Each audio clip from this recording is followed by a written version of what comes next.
নমস্কার বন্ধুরা, মণিমা লাইফে তোমাদের অনেক স্বাগত। বন্ধুরা, আজকের ভিডিওটা তোমরা 2 মিনিট ধৈর্য ধরে দেখো, তাহলে বুঝতে পারবে কি সম্বন্ধে আমি ভিডিওটা বানিয়েছি। আর এখানে তোমাদেরকে দেখাচ্ছে একটা ছোট্ট ঢপ, আর তাতে আছে অল্প একটু জল। অনেকে আবার ভাববে জলের কি দেখবো, কিন্তু বন্ধুরা এটা কোনো সাধারণ জল নয়, আমার কাছে খুবই অমূল্য জলটা। যেখানে এত কিছু মারামারি হচ্ছে সেখানকার জল অনেকেই এতক্ষণে বুঝে ফেলেছ। এটা হচ্ছে মহাকুম্ভ থেকে আনা জল।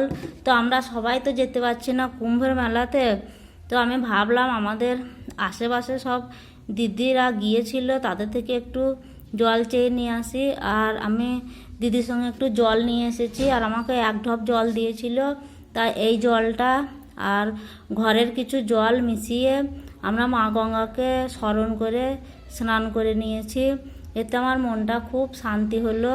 তো তোমাদেরকে আমিও বলতে চাই, আশেপাশে সবাই এখন যাচ্ছে, তোমরাও কারোর কাছ থেকে একটু জল চেয়ে নিয়ে গঙ্গা মাকে স্মরণ করে স্নান করে নিতে পারো, দেখবে মনটা খুব ভালো হবে।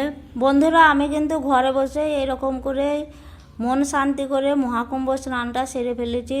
তোমরাও এরকম করে করতে পারো। অবশ্যই কমেন্টে তোমাদের মতামতটা জানিও। দেখো, সবারই মনের কাছে নিজের বিশ্বাস, যার যেরকম বিশ্বাস। তো যাই হোক বন্ধুরা, আমি ভাবলাম তোমাদের সঙ্গে ভিডিওটা একটু শেয়ার করি, তাই শেয়ার করে দিলাম।